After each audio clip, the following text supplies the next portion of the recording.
అందరికీ నమస్కారం. Welcome to my channel. మిత్రులారా, ఇవాల్టి మన కథ పూర్తిగా విని మీకు నచ్చినట్లయితే లైక్ చేయండి, సబ్స్క్రైబ్ చేయండి. లైక్ చేయడం ద్వారా నాకు మరికొన్ని వ్యూస్ పెరిగే అవకాశం ఉంటుంది. ఈరోజు కథ ఏంటంటే, తండ్రి చనిపోయిన తర్వాత కొడుకులిద్దరూ తల్లి ఆస్తిని పంచుకొని తల్లిని ఒక చెట్టు కింద రేకుల షెడ్లో పడేస్తారు. ఆ కోడళ్ళు కూడా పెట్టే తిండి కూడా సరిగ్గా పెట్టరు. నెలకొకసారి ఇచ్చే ఫంక్షన్ కోసమే తల్లి దగ్గరికి వెళ్తారు, కానీ తల్లికి కనీసం ఏం కావాలని కూడా, ఎలా ఉందని కూడా చూసే కొడుకులు కాదు వారు. మరి ఆమె తర్వాత ఆమె చేసిన పుణ్యం ఆమెకి ఏ విధంగా మంచి చేసిందో తెలియచేసే కథ పూర్తిగా వినండి. మనమ్మ ఉదయం 10 గంటలైనా పక్క మీద నుంచి లేవలేకపోతుంది. డిసెంబర్ నెల కావడం, పైగా అది రేకుల గది, చలి ఎక్కువగా ఉంది. లేచి మాత్రం ఏమి చేయాలి కనుక ఇద్దరు కోడళ్ళు నెలకొకసారి చప్పున ఎంత ముద్ద పడేస్తే తినడం తప్ప వేడి వేడి టిఫిన్ తిని ఎన్ని రోజులైందో అడిగేవాడే లేడు. 70 ఏళ్లకే సరైన పోషణ లేక శరీరం నీరసించి రోజు రోజుకి కుంగి కుసించిపోతుంది. పోయిందా ఉందా ముసలిది, 10 అయినా లేవలేదు. గది బయట పెద్ద కోడలు గొంతు వినపడింది. లేస్తున్నానమ్మా, బలహీనమైన గొంతుతో జవాబిచ్చింది మనమ్మ. లేచి మొహం కడుక్కో. నీళ్ళ పాత బల్ల మీద పెట్టి వెళ్ళిపోయింది. లేచి మొహం కడుక్కొని వచ్చేసరికి ఆ టీ కాస్త చల్లారిపోయింది. అదే గొంతులో పోసుకొని చద్దన్నం కోసం ఎదురు చూస్తూ కూర్చుంది. ఇంకో అరగంటకి చద్దన్నం, పాత చింతకాయ పచ్చడి ప్లేట్లో వేసిపోయింది ఆ కోడలు. రోజు అదే అన్నం, ఏదో ఒక పచ్చడి తిని తిని విసుగొస్తుంది మనమ్మకి. అయినా చేసేదేమీ లేదు. ఎవరు అడిగేవారు లేరు. ముసలి మనిషిని ఎవరు బాధ్యత తీసుకుంటారు? ఒక్క వృద్ధాప్య పెన్షన్ తీసుకునేటప్పుడు నెలకొక కొడుకు వంతులేసుకొని డ్రా చేసిన డబ్బు జేబులో వేసుకోవటమే తప్ప నెలకొకసారైనా నోరు తీపి చేయాలని అనుకోరు. మనమ్మ నిట్టూర్చి స్నానానికని లేచింది. వేడి నీళ్లు ఏనాడు నోచుకోలేదు. ఎండలో బకెట్ నీళ్ళ ఉంచి అవి గోరువెచ్చగా అయ్యాక స్నానం చేస్తుంది. రేకులు ఊడి వేలాడుతూ ఉంటాయి ఆ తేకు తలుపుకి. అది ఎక్కడ తీసుకుంటుందేమో అని మనమ్మ భయం. ఒక శీల కొట్టమని ఎన్నిసార్లు అడిగినా వినిపించుకున్న పాపాన పోలేదు ఎవరు. నెలకొక ఒంటి సబ్బు, ఒక బట్టల సబ్బు ఇస్తారు, అంతే. అంతకు మించి ఏమీ విదల్చరు. జీవితం అంటే విరక్తి కలుగుతుంది మనమ్మకి. చావు రాదేమి, యాతన లేని నిద్రలోనే ప్రాణం పోయేలా చూడమని దేవుణ్ణి కోరుకునే రోజే లేదు. మనమ్మ జీవితం భర్త ఉన్నంత కాలం బాగానే గడిచింది. 6 ఎకరాల భూమిని ఆయనే చేసేవాడు. పాడి పంట జీవితం ఉన్నంతలో బాగానే గడిచిపోయింది. 2 కొడుకులని బాగా చదివించాలని చాలా ఆశపడేవాడు మనమ్మ భర్త రమణయ్య. ఆయన ఆశ నెరవేరలేదు. పెద్ద కొడుకు చిల్లర వ్యాపారం పెట్టుకున్నాడు. రెండవ వాడు ధాన్యం కమిషన్ బిజినెస్ చేస్తున్నాడు. కోడళ్ళు మామగారు ఉన్నంత కాలం నోరు మెదపలేదు. క్రమంగా మనమ్మ స్థానం వేప చెట్టు కింద రేకుల గదిలోకి మారింది. ఎప్పుడైనా వరండాలో కూర్చున్న సూటిపోటి మాటలతో బాధించి గొడవలేసుకునేవారు.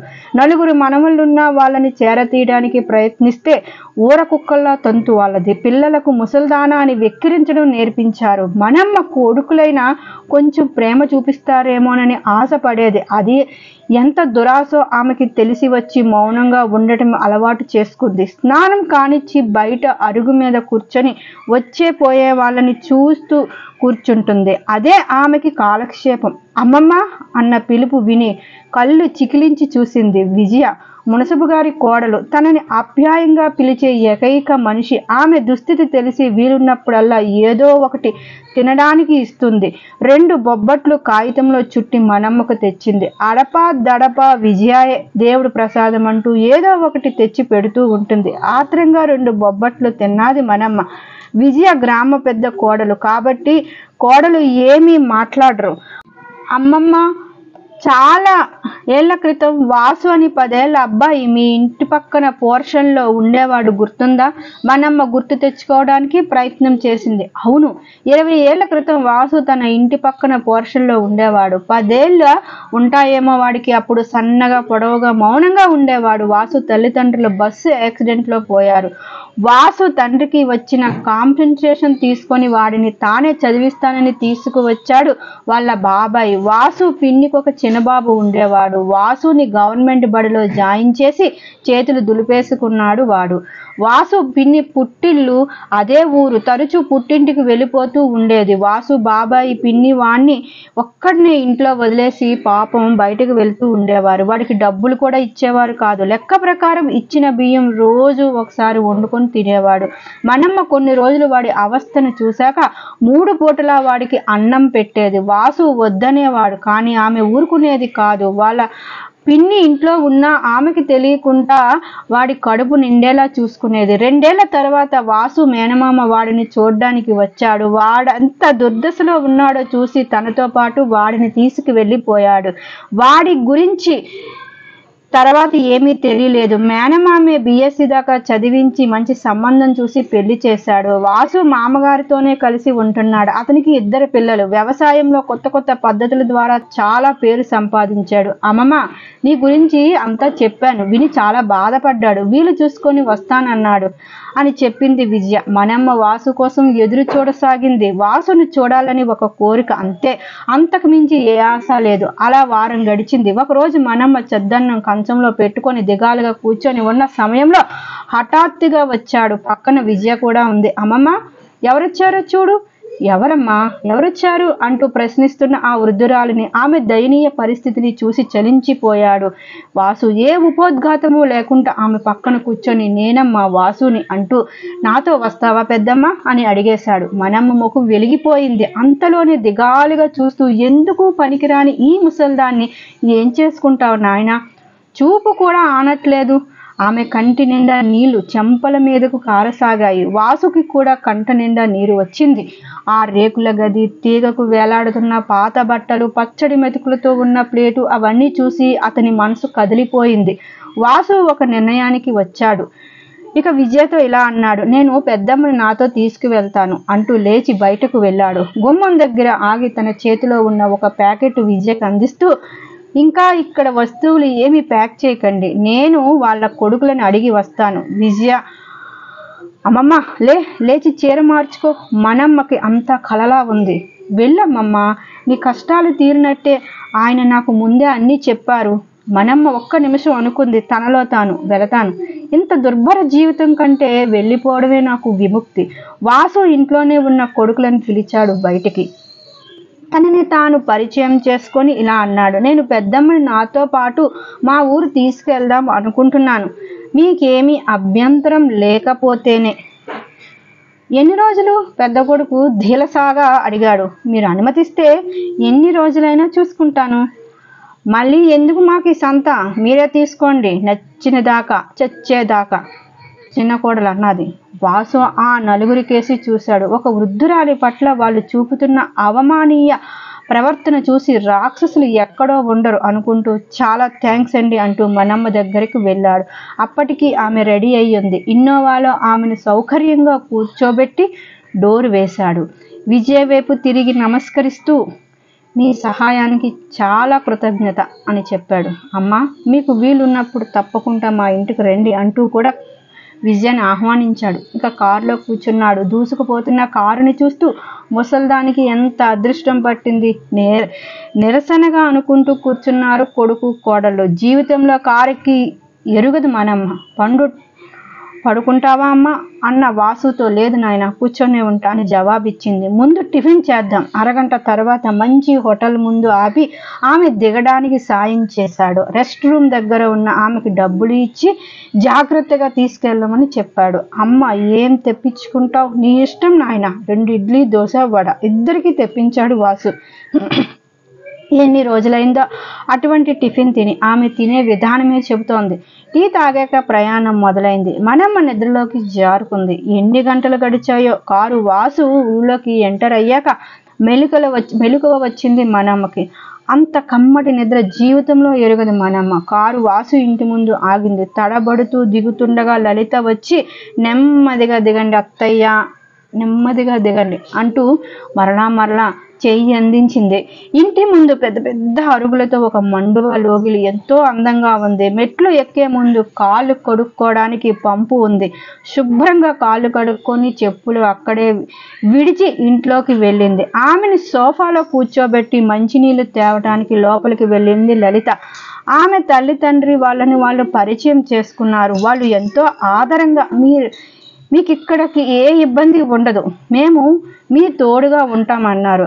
అంత మర్యాదతో కూడిన మాటలు విని ఎన్నేళ్ళయిందో మనమ్మని హాల్లోంచి గదిలోకి తీసుకువెళ్ళింది లలిత. ఈ రోజు నుంచి ఇది నీ గది అత్తయ్య, మీరు కొంచెం సేపు రెస్ట్ తీసుకోండి, నేను భోజనాలు ఏర్పాటు చేసి వస్తాను అంటూ వెళ్ళింది. మనమ్మ గది అంతా కలయ చూసింది. నీటిగా ఉన్న పక్క, దాని ప్రక్కనే బాటిల్తో నీళ్లు గ్లాసులో ఉన్నాయి. బాత్రూమ్ తలుపులు తీసి చూసింది. ఎంతో నీట్గా ఉంది. జయమ్మ వచ్చింది. నా పేరు జయమ్మ, మిమ్మల్ని కనిపెట్టుకొని ఉండమన్నారమ్మా సారు. అమ్మ రండి భోజనానికి అంటూ కిచెన్ పక్కన ఉన్న పెద్ద హాల్లోకి దారి తీసింది. వాసు మనమ్మ పక్కనే కూర్చొని ఆమె మొహమాట పడకుండా తినడానికి చూశాడు. భోజనాలు అయ్యాక లలిత మనమ్మని ఆమె గదిలోకి తీసుకువెళ్ళింది. అత్తమ్మ, అటాచ్డ్ బాత్రూమ్ ఉంది, మీ బెడ్ పక్కనే స్విచ్ బోర్డు ఉంది, మీరు ప్రతిసారి లేవకుండా మీ అబ్బాయి ఏర్పాట్లు చేశారు, బాగా అలసిపోయి ఉంటారు, రెస్ట్ తీసుకోండి. మనమ్మ అనుకోకుండా తనకు పట్టిన ఆ అదృష్టాన్ని తలుచుకుంటూ మంచం మీద పడుకుంది. అయిన వాళ్ళు దురాగతానికి 10 ఏళ్లుగా గాయపడిన ఆమెకి శారీరకంగా మానసికంగా ఏదో తెలియని ప్రశాంతత మనసంతా పరుచుకోగా మెల్లగా నిద్రలోకి జారుకుంది మనమ్మ. ఏ కలత లేని ప్రశాంతమైన నిద్ర. చీకటి పడుతుండగా మెలకువ వచ్చింది. వెంటనే లేవగానే అలాగే కూర్చుండిపోయింది. పనమ్మ జయమ్మ వచ్చి లేచారమ్మా రండి మొహం కడుక్కుందిరు గాని అంటూ మొహం తుడుచుకోవడానికి టవల్ కూడా ఇచ్చింది. పొగలు కక్కుతున్న టీ లలిత తెచ్చి ఇచ్చి పక్కనే కూర్చొని బాగా అలిసిపోయినట్టున్నారు కదా అత్తమ్మ, కాసేపు వేడి నీళ్ళతో స్నానం చేద్దురు ఆగండి అంది. కాసేపు ఆగి స్నానం చేసింది మనమ్మ. దగ్గర ఉండి అన్నీ చెప్పింది. మనమ్మ క్రమంగా ఆ ఇంట్లో వాతావరణానికి అలవాటు అయిపోయింది. ఒక పద్ధతిలో మనుషులు ప్రవర్తించే విధానం, ముఖ్యంగా తనను సొంత తల్లిలాగా వాసు చూసే విధానం, కోడలు ఆమె తల్లిదండ్రులకు చూపే గౌరవం, ఇదంతా కలో నిజమో అన్న సందేహంలో ఉండిపోయింది మనమ్మ. పదే పదే పిల్లలు చాలా ప్రేమతో నానమ్మ అంటూ పిలవడం ఎంతో సంతోషం కలిగించింది మనమ్మకి. కొత్త జీవితం మొదలైంది. 15 రోజుల తర్వాత ఆమెకు కొంత బలం కూడా వచ్చి అనిపించింది. 2 కళ్ళకి క్యాట్రాక్ట్ ఆపరేషన్ చేయించాడు వాసు. జయమ్మని పూర్తిగా ఆమె సేవ కోసం నియమించాడు. ఆమెకి బలమైన ఆహారం ఇచ్చే బాధ్యత లలిత తీసుకుంది. ఒక వృద్ధురాలికి ఇవ్వాల్సిన గౌరవం, ప్రేమ, ఆదరణ అన్నీ ఆ ఇంట్లో లభించాయి. మనమ్మలో చాలా మార్పు వచ్చింది, శారీరకంగా మానసికంగా కూడా. మనమ్మకి రోజులు హాయిగా గడిచిపోతున్నాయి. ఆ మధ్య 2 వెడల్పాటి బంగారు గాజులు, మెల్లోకి ఒక గొలుసు చేయించాడు వాసు. వద్దు నాయన, నాకెందుకు ఖరీదైన నగలు అన్నా సరే వినలేదు. లలిత చేత ఆమె మెల్లో వేయించాడు. అప్పుడప్పుడు మనమ్మకి మళ్ళీ వాసు తనని ఆ రేకుల గదిలోకి పంపించినట్లు పీడకలలు వస్తూ ఉండేవి. అది కళ, నిజం కాదు అని సమాధానం పడేది. వాసు ఎప్పుడు పొలం పనుల్లో తీరిక లేకుండా ఉండేవాడు. ఒక్కో రోజు అందరూ కలిసి ఆట విడుపుగా పొలంలో భోజనాలు కూడా చేసేవారు. పొలంలోనే ప్రత్యేకంగా నిర్మించిన పర్ణశాల లాంటి పాక దగ్గర గడిపేవాళ్ళు. ఆ రోజు మాత్రం ఉదయం 10 గంటలప్పుడు ఇంట్లోనే ఉన్నాడు వాసు. వంటింట్లో జయ వాళ్ళు కూరలు తరుగుతూ ఉంటే కుర్చీలో కూర్చొని కబుర్లు చెబుతూ కూర్చోవడం అలవాటయింది. తన అనుభవాన్ని ఎంతో గౌరవించే లలిత అంటే మనమ్మకు ఎంతో ఇష్టం. వాసు లలిత హాల్లో తన గురించి మాట్లాడుకోవడం వినిపించింది, ఆలకించసాగింది. అమ్మతో జర్నీ గురించి చెప్పావా? లేదు, నాకంటే మీరే బాగా చెప్తారు, మీరు చెప్తేనే బాగుంటుంది. సరే, సాయంత్రం నేనే చెప్తాను అన్నాడు వాసు లలితతో. కావలసిన బట్టలు ఇంకా ఏమేమి అవసరమో జాగ్రత్తగా సర్దు, సరేనా లలిత? సరే అని చెప్పింది. అన్ని లిస్టు రాసి పెట్ట, అలాగే సర్దుతాను. వాసు బయటకు వెళ్ళాడు. వాళ్ళ మాటలు విన్న మనమ్మ కలవరపడిపోయింది. నెమ్మదిగా లేచి గదిలోకి వెళ్ళింది. ఎందుకో హఠాత్తుగా అంతులేని నిస్సత్తువ ఆవరించింది. ఆలోచిస్తూ పడుకుంది. అవును, వాళ్ళు మాత్రం ఎన్ని రోజులు తన భారాన్ని మోస్తారు? తన ఆరోగ్యం బాగు చేశారు, కళ్ళకు ఆపరేషన్ చేయించి కళ్ళు కనబడేలా చేశాడు. ఇంకా చివరి వరకు తన భారాన్ని మొయ్యాలని ఆశపడడం దురాశ కదా. మనమ్మ ఎన్నో యాతనలు అనుభవించిన మనిషి, అందుకే ఆ దుఃఖం నుంచి త్వరగానే కోలుకుంది. లేచి మొహం కడుక్కొని బయటకు వచ్చింది. తన మనసులోని భావాలని భయపడకుండా శతవిధాలుగా ప్రయత్నం చేస్తూ పదే పదే పరిసరాలను, మనుషులను తరచి చూడసాగింది. ఎందుకంటే అటువంటి మంచి మనుషులను తాను ఇక ఈ చరమ దశలో బహుశా చూడలేదు కనుక. భోజనానికని వచ్చిన వాసుని తదేకంగా తనివితీరా చూసింది మనమ్మ. భోజనం అయ్యాక గదిలోకి వెళ్ళిపోయింది మనమ్మ. పొంగుకు వస్తున్న దుఃఖాన్ని ఎలాగ ఆపుకుంటుందో. వాసు లోపలికి వచ్చి మంచం పక్కన కుర్చీలో కూర్చున్నాడు. లలిత కూడా వచ్చి అతని వెనకే నిల్చుంది. అమ్మా, నీతో కొంచెం మాట్లాడాలమ్మా. ఆమె చేతిని తన చేతిలోకి తీసుకొని నెమ్మదిగా అన్నాడు. ఇప్పుడు నీ ఆరోగ్యం బాగానే ఉంది కదమ్మా? జర్నీ చేయగలవా? వచ్చే కన్నీరుని ఆపుకుంటూ కళ్ళు దించుకొని తల ఊపింది మనమ్మ. అయితే టికెట్స్ కన్ఫర్మ్ చేస్తా. ఎక్కడికి అని అడిగే ధైర్యం లేక అలాగే నాయనా అని అంటుండగానే ఆమె కండ్ల వెంట నీరు కారసాగింది. భార్యాభర్తలిద్దరూ కంగారు పడిపోయారు. ఎందుకమ్మా, ఏమైంది? నీ కష్టం అయితే వద్దు. లేదు నాయనా, లేదు, నేను వెళ్తాను. చివరి వరకు నువ్వే చూడాలనే దురాశ నాకు లేదువా అని చెప్పింది. వాసుకి అర్థం కావడానికి కొంత సమయం పట్టింది. నవ్వుతూ ఆమె పక్కన కూర్చొని, నేను మామయ్య అత్తయ్య వాళ్ళతో నిన్ను కూడా కాశీ ప్రయాణం కానీ ఫ్లైట్ టికెట్ బుక్ చేయడానికి అడిగాను. కాశీకా? నమ్మలేనట్టుగా అతని కేసి చూస్తూ అడిగింది. అవును, నిన్ను ఎప్పుడూ రేకుల గదికి రాక్షసుల దగ్గరికి ఎప్పటికీ ఇక పంపను. నువ్వు కోరుకుంటే తప్ప. మనమ్మ కదిలిపోయింది. నిలువెల్లా నేను నీకు ఏం చేశానని నాకు ఇంత అదృష్టం కలిగించావు నాయనా? అమ్మా, నిన్ను తీసుకురావటం చాలా ఆలస్యం చేశానమ్మా. ఆ రోజుల్లో నువ్వు చూపిన దయ, పెట్టిన అన్నమే నన్ను బతికించింది. నేను జీవితంలో ఎవరికైనా రుణపడ్డానంటే అది నీకు, తర్వాత మామయ్యకి, లలితకు మాత్రమే. మనమ్మ తన ముడతలు పడిన చేతులతో వాళ్ళిద్దరి చేతుల్ని కళ్ళకద్దుకుంది. భార్యాభర్తలిద్దరికీ కనుల నీళ్లు వచ్చాయి. వాసు అన్నాడు, అమ్మా, ఈరోజు చెప్తున్నాను, నువ్వు నాకు బరువు కాదు, నీకు సేవ చేసే అదృష్టం నాకు కలిగించు. రెండు చేతులు జోడించి అంటున్న భర్తలోని మానవీయతను చూస్తూ పులకించిపోయింది లలిత.